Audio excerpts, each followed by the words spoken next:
जय जगन्नाथ बंधुगण आपण मानक स्वागत मोर ही चैनल को।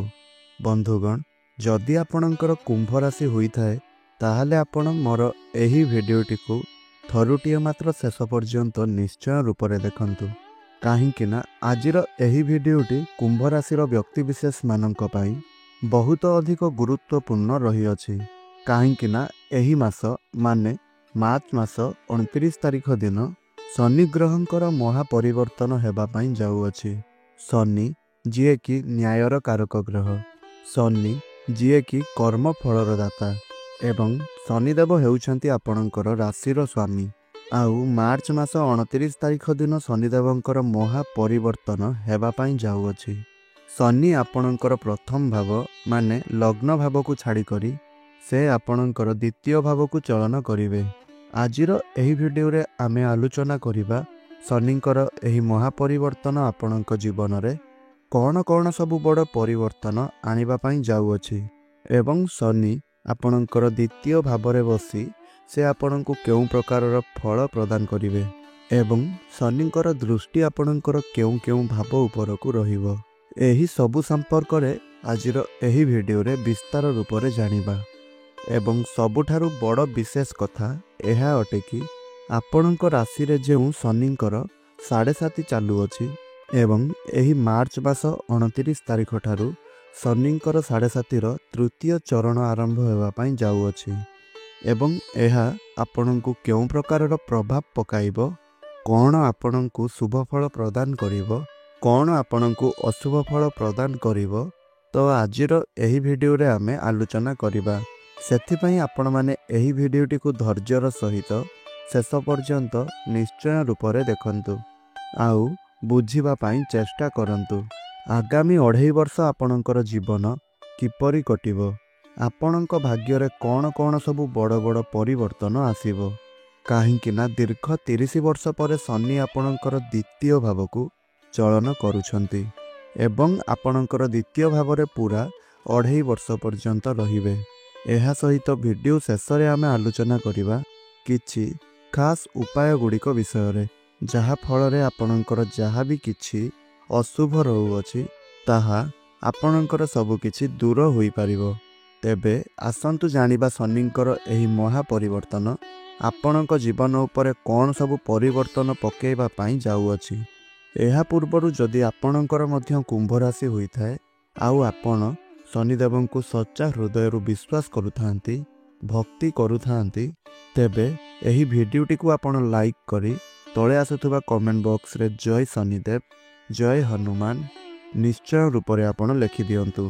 तो बंधुगण देखंतु वर्तमान शनि आपणकर राशि रे अछंती माने आपणकर से वर्तमान प्रथम भाव रे अछंती एवं 29 मार्च को से आपणकर द्वितीय भाव को गोचर करिवे एवं तांकर दृष्टि आपणकर चतुर्थ भाव, अष्टम भाव एवं एकादश भाव उपरे रहिबो। ता सहित आपणक राशि रे द्वादश एवं प्रथम भावर स्वामी हेउछंती शनिदेव। तेणुकरी मुटामुटी उपरे देखिबा पई गले आपणक राशिर 6टी गृह को शनिंकर एही चलन प्रभावित करिवो। देखंतु जेतेबेले शनि आपणकर प्रथम भाव को त्याग करिवे माने आपणकर लग्नरु जेतेबेले शनि बाहरी जिवे सेतेबेले धीरे धीरे आपणकर मन हालुका लागिबा पई लागिबो। आपणकर समस्त चिंता दूर हेबो, आपणकर समस्त मानसिक दुश्चिंता दूर हेबो।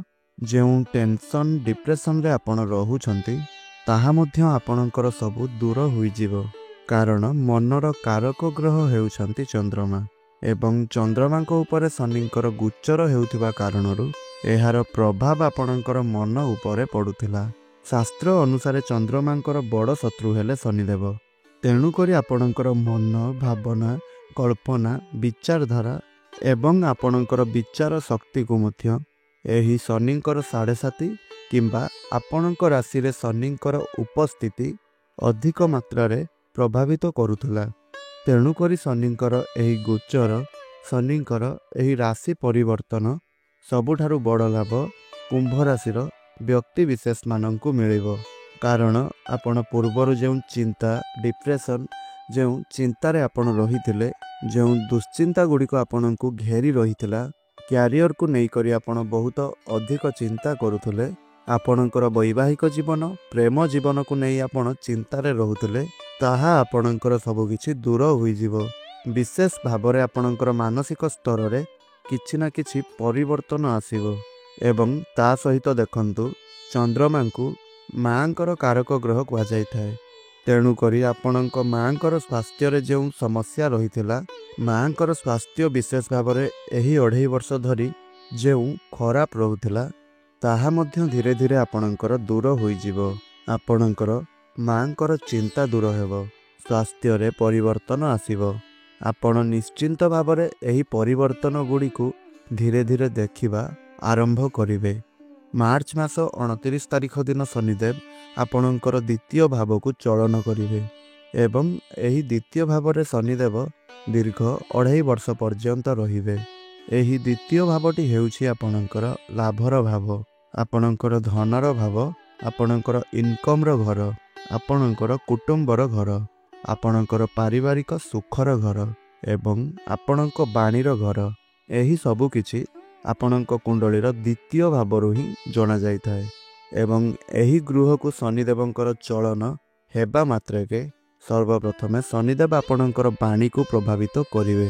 ଆପଣ ଏହି ଦୀର୍ଘ 2.5 ବର୍ଷ ଭିତରେ କାହାକୁ କେମିତି କଥାବାର୍ତ୍ତା କରିବା ଦରକାର, କାହାକୁ କ'ଣ କହିବା ଦରକାର, ତାହା ସବୁକିଛି ଆପଣ ଶିଖିଯିବେ। ଶନିଦେବ ଏଠାରେ ବସି ସେ ଆପଣଙ୍କର ବାଣୀକୁ ଶକ୍ତ ବନାଇବେ ଏବଂ ଆପଣ ଆଗାମୀ 2.5 ବର୍ଷ ଭିତରେ ଯାହାକୁ ବି କିଛି କହୁଛନ୍ତି, ତାକୁ ଆପଣ ଭଲ ଭାବରେ ବୁଝି ବିଚାରି କୁହନ୍ତୁ। ଆଉ ସବୁଠାରୁ ଗୁରୁତ୍ୱପୂର୍ଣ୍ଣ କଥାଟି ହେଲା, ଏହି ଦ୍ୱିତୀୟ ଭାବଟି ହେଉଛି ଆପଣଙ୍କର ଧନର ଭାବ। ଏହି ଧନର ଗୃହକୁ ଶନିଙ୍କର ଆଗମନ ମାନେ ଆପଣଙ୍କର ପରିଶ୍ରମ ବଢ଼ିବ। ଧନ କମାଇବା ପାଇଁ ଆପଣ ଅଧିକରୁ ଅଧିକ ପରିଶ୍ରମ କରିବେ, ଏହା ସହିତ ସଫଳତା ମଧ୍ୟ ପାଇବେ। ଏହା ଛଡ଼ା ଆଗାମୀ 2.5 ବର୍ଷ ଭିତରେ ଆପଣଙ୍କର ଇନକମ୍ ମଧ୍ୟ ବଢ଼ିବ। ଧନ କମାଇବା ପାଇଁ ନୂଆ ନୂଆ ରାସ୍ତା ଆପଣଙ୍କୁ ମିଳିଯିବ। ଆପଣଙ୍କର କର୍ମକ୍ଷେତ୍ରରେ ଆପଣ ଦେଖିବେ ନିଶ୍ଚିନ୍ତ ରୂପରେ ପରିବର୍ତ୍ତନ ଆସିବ। ଆପଣଙ୍କର ଜବ୍ ଚେଞ୍ଜ ହୋଇପାରେ, ଆପଣଙ୍କର ପୋଷ୍ଟରେ ପରିବର୍ତ୍ତନ ହୋଇପାରେ, କିମ୍ବା ଆପଣଙ୍କର ପ୍ରମୋସନ୍ କିମ୍ବା ଆପଣଙ୍କର ସାଲାରୀ ମଧ୍ୟ ବଢ଼ିପାରେ। ଆଗାମୀ 2.5 ବର୍ଷ ମଧ୍ୟରେ ଆପଣ ଆପଣଙ୍କର କର୍ମକ୍ଷେତ୍ରରେ ନିଶ୍ଚିନ୍ତ ରୂପରେ କିଛି ନା କିଛି ପରିବର୍ତ୍ତନ ଦେଖିବା ପାଇଁ ପାଇବେ। ଆଗାମୀ 2.5 ବର୍ଷ ଭିତରେ ଆପଣ ଯେତେ ଅଧିକ ପରିଶ୍ରମ କରିବେ, ସେତେ ଅଧିକ ଆପଣଙ୍କ ଧନରେ ବୃଦ୍ଧି ଆସିବ ଏବଂ ଆପଣ ଯେଉଁ ପୂର୍ବରୁ ଧାର ଏବଂ କରଜରେ ବୁଡ଼ି ରହିଥିଲେ, କରଜର ମାୟାଜାଲରେ ଫସି ଯାଇଥିଲେ ଏବଂ ଅର୍ଥ ଆପଣ ଶୁଝିବା ପାଇଁ ଚାହୁଁଥିଲେ କିନ୍ତୁ ତାହାକୁ ଆପଣ ଶୁଝି ପାରୁନଥିଲେ, ସେହି ସବୁକିଛି ସମସ୍ୟା ଗୁଡ଼ିକ ଆପଣଙ୍କର ଦୂର ହୋଇଯିବ। ଆପଣଙ୍କ କୁଣ୍ଡଳୀର ଦ୍ୱିତୀୟ ଭାବଟି ଦେବଗୁରୁ ବୃହସ୍ପତିଙ୍କର ଗୃହ। ତେଣୁକରି ଦେବଗୁରୁ ବୃହସ୍ପତି ହେଉଛନ୍ତି ନବଗ୍ରହଙ୍କର ସ୍ୱାମୀ। ତେଣୁ ଶନିଦେବ ଦେବଗୁରୁ ବୃହସ୍ପତିଙ୍କର ଘରେ ଅଧିକ ଶୁଭଫଳ ପ୍ରଦାନ କରିବେ। ତେଣୁ ଆପଣଙ୍କର କର୍ମକ୍ଷେତ୍ରରେ ପରିବର୍ତ୍ତନ ହେବା ସହିତ ଆପଣଙ୍କର ବାଣୀରେ ମଧ୍ୟ ପରିବର୍ତ୍ତନ ଆସିବ। ଆଗାମୀ 2.5 ବର୍ଷ ମଧ୍ୟରେ ଆପଣଙ୍କ ସମ୍ପର୍କରେ କିଛିଟା ଏପରି ଘଟଣା ଆପଣଙ୍କର ଘଟିବ, ଯାହାଦ୍ୱାରା ଆପଣ ଜାଣିପାରିବେ କି ଆପଣଙ୍କର ନିଜର କିଏ, ଆପଣଙ୍କର ପର କିଏ।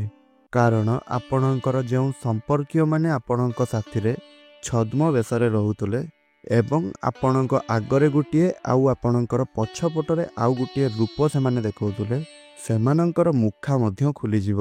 ତେଣୁକରି ଶନିଙ୍କର ଏହି ଆଗାମୀ 2.5 ବର୍ଷ ଆପଣଙ୍କୁ ବହୁତ ଅଧିକ ଶୁଭଫଳ ପ୍ରଦାନ କରାଇବ।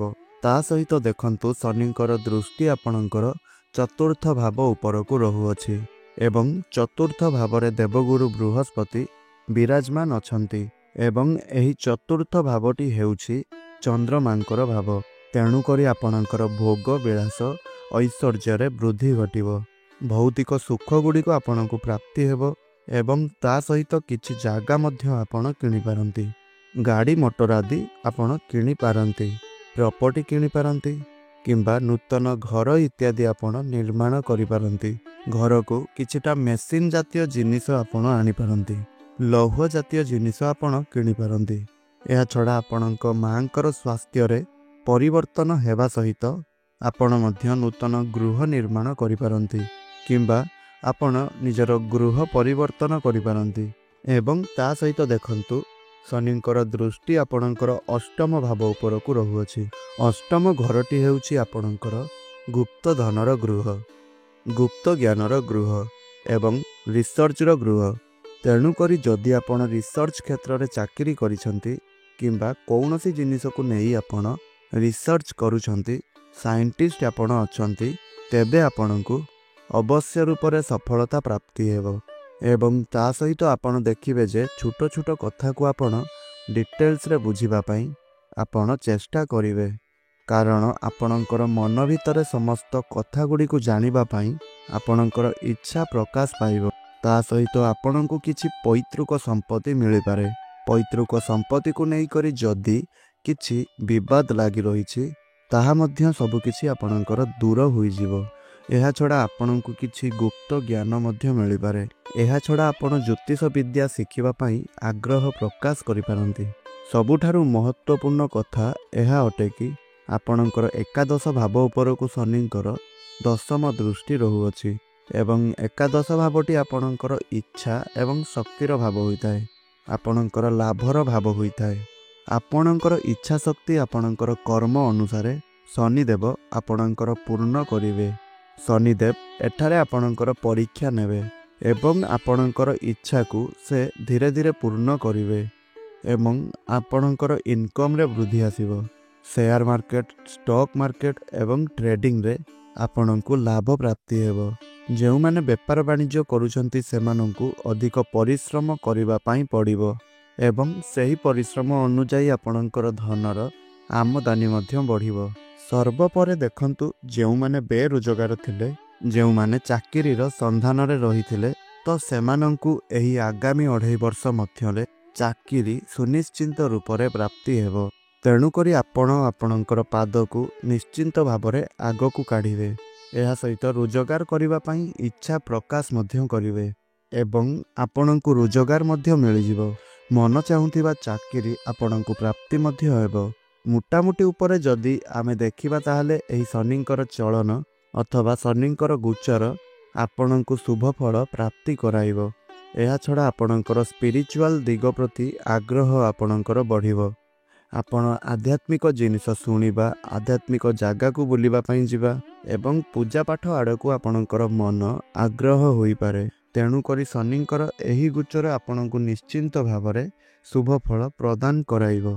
ତେଣୁକରି ଶନିଙ୍କର ଅଧିକ ଶୁଭ ଫଳ ଆପଣ ପ୍ରାପ୍ତି କରିବା ପାଇଁ ଏବଂ ସମସ୍ତ ଅଶୁଭତ୍ୱକୁ ଦୂର କରିବା ପାଇଁ ଆପଣ ପ୍ରତ୍ୟେକ ଦିନ ଶନିଙ୍କର ବୀଜ ମନ୍ତ୍ରର ଜପ ଅବଶ୍ୟ ରୂପରେ କରନ୍ତୁ।